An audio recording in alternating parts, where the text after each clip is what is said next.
Түркиядан Кыргызстанга 351 жаран келди. Алары Түрк Аба Жолдору авиакомпаниясынын Стамбул-Бишкек чартердик каттам менен келишкен. Буга чейин 17 апрелде Түркиядан 212 мекендеш учуп келген. Алардын арасында коронавирусту жуктурган бир адам аныкталып, обсервацияга алынган. Калгандары үй карантинине жиберилген.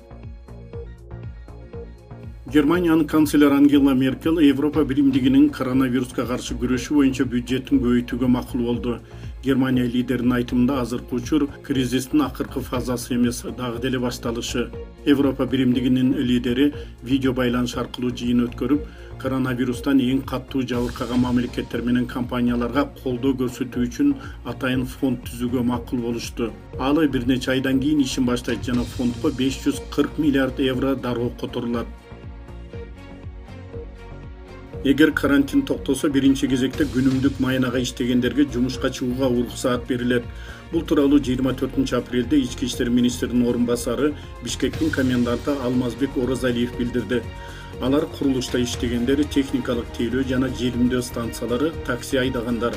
Бирок санитардык эпидемиологиялык эрежелер так сакталышы зарыл. Таксиде жүргүнчүнүн саны 2ден көп болбошу керек. Оразалиев санитардык тазалоо жүргүзүлүп, адамдар бет кап тагынып, ортодогу аралыкты так сакташы зарыл экенин белгиледи. 24 апрелге карата соңку бир сутка ичинде коронавирустагы 25 адамдан табылды. Алардын 6 Бишкек шаарында, Шүй облусунда 4, Ош шаарында 3, Ош облусунда 3 жана Нарын жергесинде 9 адам. Кыргызстанда жалпы сан 656 деп айтылууда.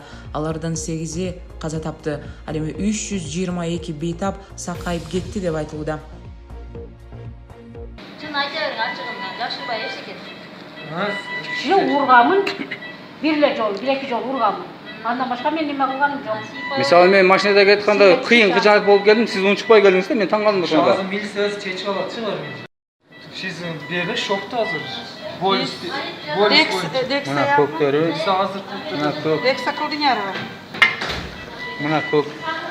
бул жылган эмес да, бул специально. Көктөрүн тартпайын.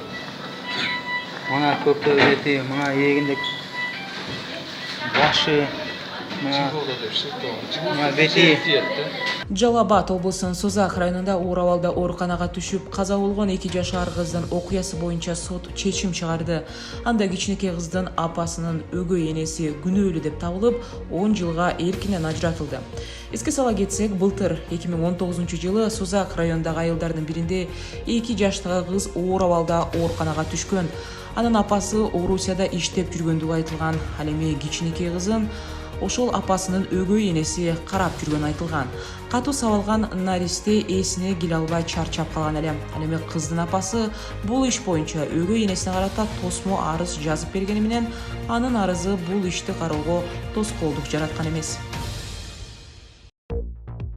Түркиянын президенти Режеп Тайип Эрдоган өлкөсүндө коронавирус таралуу ылдамдыгы азайганын белгилеп, май айы бүтүп баратканда көндүм турмушка башталарын билдирди.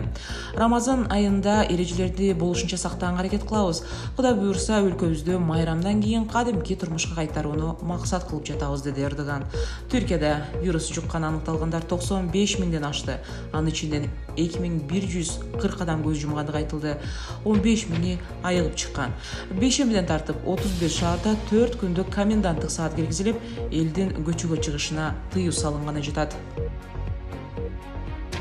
Бул арада Орусиянын Екатеринбург шаарынан Бишкекке чартердик рейс уюштурулуп жатат. Мекенден кайтууну каалаган кыргызстандыктарды алып келүү 28 апрелге пландалды.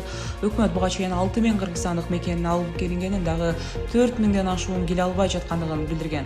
Алардын көбү Орусияда. 6 апрелде Екатеринбургтан келген 17 кыргызстандыкты алып келген Урал аба жолдору компаниясынын учагы менен кайра 35 орусиялык учуп кеткен.